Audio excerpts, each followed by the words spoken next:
Hi, this is for everybody that has spent time Googling what's it like to drop your kid off at college for the first time. So I'm a dad. I'm here with my wife and our 4 children, and we're dropping off our oldest daughter at SUNY Cobleskill. So this is our first drop off, and I think the biggest challenge for me today is going to be not to bawl on camera, because it's emotional. But specifically, if you're dropping your kid off at Cobleskill, I have to say the Super 8 by Wyndham, which is 5 minutes from campus, is awesome. Well worth whatever you pay to be here. They have a really cool breakfast downstairs. There's a Dunkin' across the road, and we ended up getting 2 rooms because we have an entire tribe. But so far, we had a good breakfast, and no one's really emotional around each other.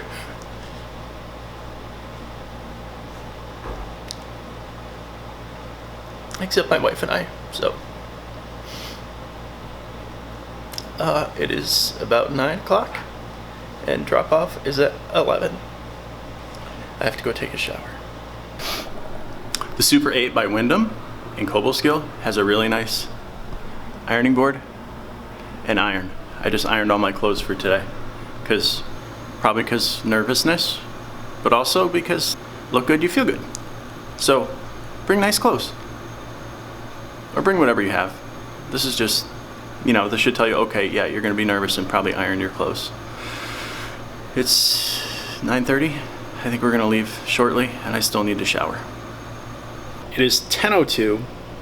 Our official move-in time that we were given is 11 o'clock, but we're gonna try to sneak in a little early and see if we can't get over there earlier. So we're all ready and we're waiting, and that's the status update. Actually, I have one more thing to talk about. Let me go get it. Okay, as you can notice, my hair has extra body and shine this morning, and I just want to give a shout out to Matrix. Whoever makes this stuff, I can see it on the back eventually, but this is what was in the shower, and I've got to try to find larger bottles of it somewhere, because look at the body and the shine, would you? I'm gonna wear a hat all day, and I'm imagining a New York State Fair trying to get into a parking spot type situation here in about a half an hour, which is my favorite, but maybe it'll be well orchestrated and on point. I'm sure it will be. At least it's important to tell yourself that it's going to be. So we're just leaving the hotel.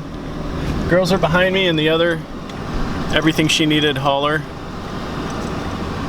I got the AC on because if I shut it off, my lens fogs up. So I'm just waiting to make a right here. 5 minutes from campus. All right, here we go.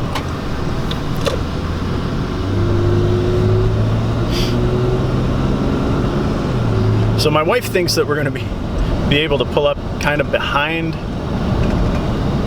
the dorm that we're going to. At least on Google Maps, it doesn't look like there's anywhere to park on that side of things, so maybe she's right. She's an alum, so maybe she's right. So as far as how everybody's doing, this morning when I was talking, obviously it got real a little bit, and it was early and I was pretty emotional. And right now how I feel, the only way I can equate it is, when you first bring your baby home and you think there's no way, like, oh my God, all this stuff that we have to do and we don't know what we're doing, and how will we ever make it? But then this weird calm just sort of kicks in, where you're able to just do it all, even though it doesn't. You're doing what is impossible, essentially, because you've never done it before and you don't believe you're capable of the impossible sometimes. But today is one of those days where, have we done this before? Absolutely not. Are we doing it? Absolutely. It's not like there's a choice to do it or not. We're taking her. And so I'm breathing easy. and whatever will be, will be. I was listening to a podcast yesterday, and there's a famous, in another video I'll do a quote, but the quote was talking about how if you want to find something and the water is muddy and you're looking for something, it doesn't help to try really hard to see through that and wave your hands in the water, because all it does is stir it up and make it worse. And so in those times when you feel like you don't know what you're looking for, or you don't feel like you know what you're doing, you have to stop. You have to rest, and you have to let the muddy water clear. That's exactly what today is. Today is all about letting the water clear. Is it muddy to me right now? Absolutely. Not just the parking and do the elevators work? God, I hope so. And the logistics of everything on the personal side, it's everything. My knowledge of what's about to happen is muddy, and the only thing that's possible is to just take a deep breath, rest your mind, and wait for the clarity to come. And the only way the clarity for today is going to come is to calmly just experience it. That's what I'm going to do. So we're coming up on campus now. The old campus is up on the hill. I'll just turn this around so you can see. That's old campus up there on the hill. The original old campus. I'll throw some pictures up of when we came here for a family picnic, but that's up there. This is MacArthur Ave as we're coming down through. So this is like the back of campus. And we're coming up here to where we're going to make a left into campus. Looks a little congested. A little bit congested, but 15-minute unloading zone. All right. So it looks like I got the green light. I'm in, and now I'm blocking a crosswalk. Oh. They totally switched it. The original instructions were one way to the left. Looks like there's people helping. Hey there. My wife and children are coming behind us, okay, and we're moving into Parsons. Okay, so you're gonna check-in is that way, and then they'll send you back around. Go straight? Yes. Okay, very nice. Oh, I see. So they're making us, okay. All right, so everybody that should be making a left is now gonna pull a U-turn and get where they're trying to make a right. So here we go, U-turn. That's what they said. So we turned all the way around. Cindy's behind me. So we just pulled a U-turn so we can make a right into the road where we were supposed to make a left. Here comes the campus police. How you doing? How are you? Good, we're moving into Parsons. Are we doing this right? Are they with you behind you? Yep, they are, yeah. Update, 10:58. We just made the turn onto the road. My heart is telling me to just stay in line and do what the greater good, right? Follow the system. On the way down here though, I saw so many parking spots up ahead that my instincts as a smart person are telling me to go around everybody and find one of those spots up there, but in this situation, we just have to wait. Oh, we got a guy. Okay, so there's a guy that if there's spots up farther, he's letting a couple people go around, which is good. Decent system, Cobleskill. Yeah. Good for you. It really is staffed well. It's just one of those situations that it is what it is. You're still in a holding pattern. 11:01. So I'm next.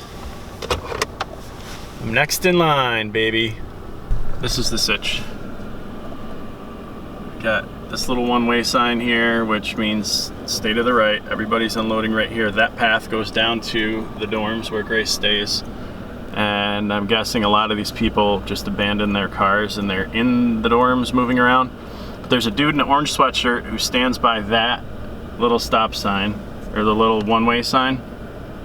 And eventually he moves it and lets some people around so they can go up farther. That's that. Patience. Let the muddy water clear.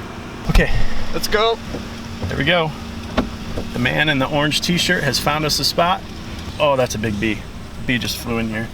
Almost hit the guy with the orange shirt. This dude found us a spot. He's been looking, helping us.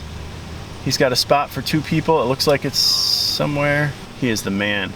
Out there behind that white truck. Okay, you got it. All right, I just parked totally up on the curb. So we're here. We're gonna unload now. We're at Burger King. Grace is moved in, but then there was a mad rush because we found out she was supposed to go and do COVID protocol stuff. So you're gonna check in is that way, and then they'll send you back around. Go straight? Yes. Okay, so we're doing this right? Are they with you behind you? Yep, they are. Yeah. You remember the U-turn we made to get in line for the building she was moving into.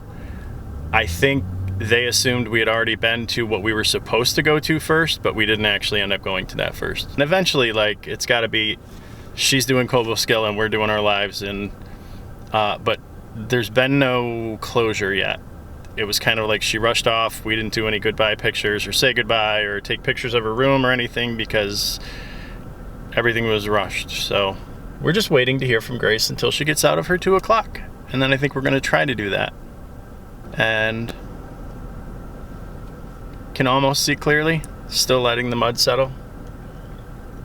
Emotionally, I'm 100% fine. I'm just kind of in shock of how things went wrong somehow. Send you back around. Go straight? Yes. Okay, that's all. A little update later.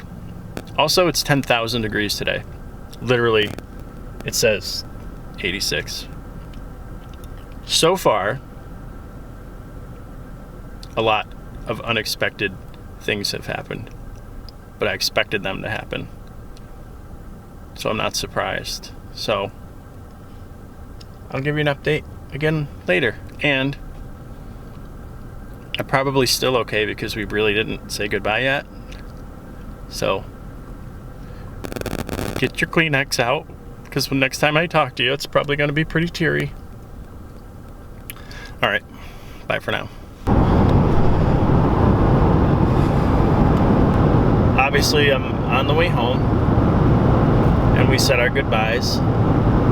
Grace's meeting that she had at 2 got over. We said our goodbyes.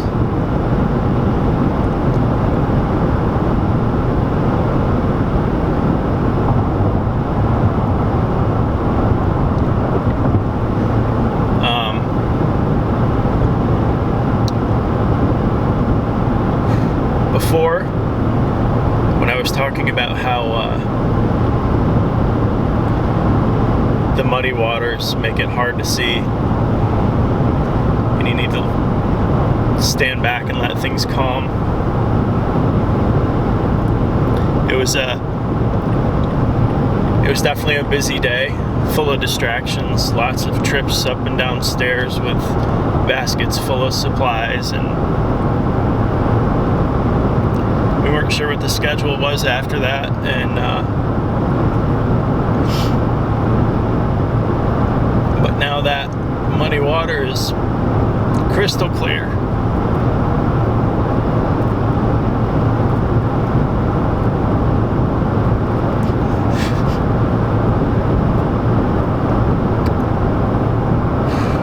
We're on our way back home without her.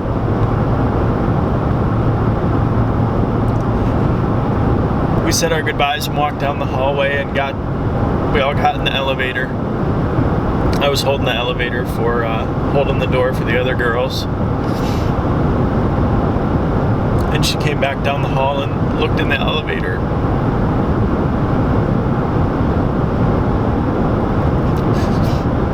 So So I remember winking to her and saying I love you as the elevator door closed.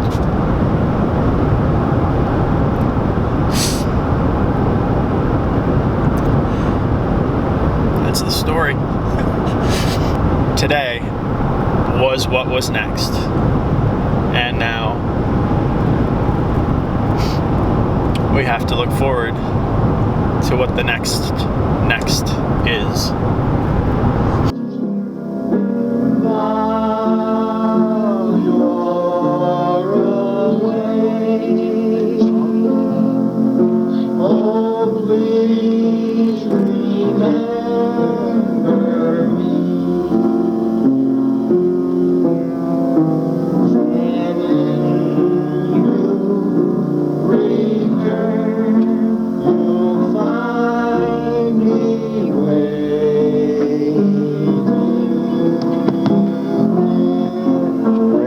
Now a little fiddle here.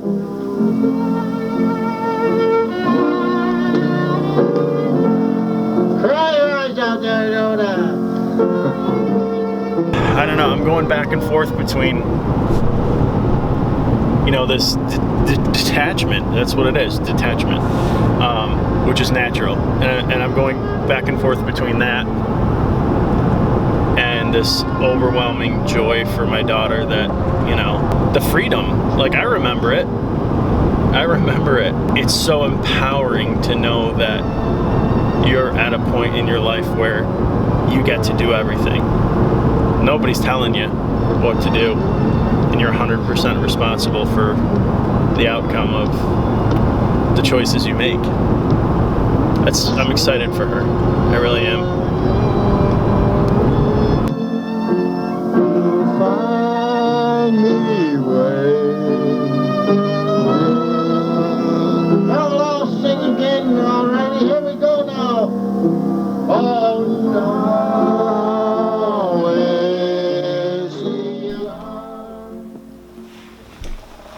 It's been a few days.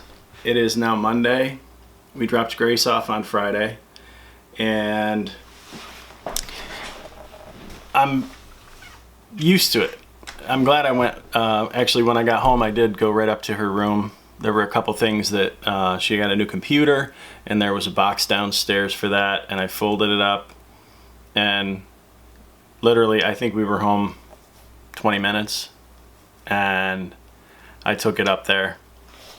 I'll post a picture of me as I was sitting there, not of me, but kind of me, sitting in a room, and the floodgates opened at that point. And we've been a couple days busy with sports for the other 3 kids, and mowing and getting caught up on everything from being away for 2 weekends in a row. Schedules for things kind of got thrown off. So, but just to end this video, my daughter you guys, she just called me from college, like an actual phone call. We've texted, but she hadn't called before, and she had her first day of classes today, and she called me all excited to tell me that she was done with classes as I was sitting down to eat lunch at like noon. Who has a schedule like that? But tomorrow she has classes until like 9 o'clock at night, so she's in for a long day tomorrow. But she called, and she sounds very upbeat and happy about everything that's going on there, and she has everything she needs. So I'm gonna make that the closing of this video. I talked to her, and she's fine, and it was awesome. So that's all. The actual transition, like the doing it, was the hard part. Now it's just, that's where she is, this is where we are, and life goes on. So I hope you enjoyed this video, and if you did, make sure to like it and subscribe to the channel if you haven't yet. This is kind of an off-subject video because, you know, it's more about me and my life, and rather than projects and wood finishes and things that I'm doing, but it's part of me, so it's here, and I wanted to share it. It's kind of like me. I'm kind of an open book.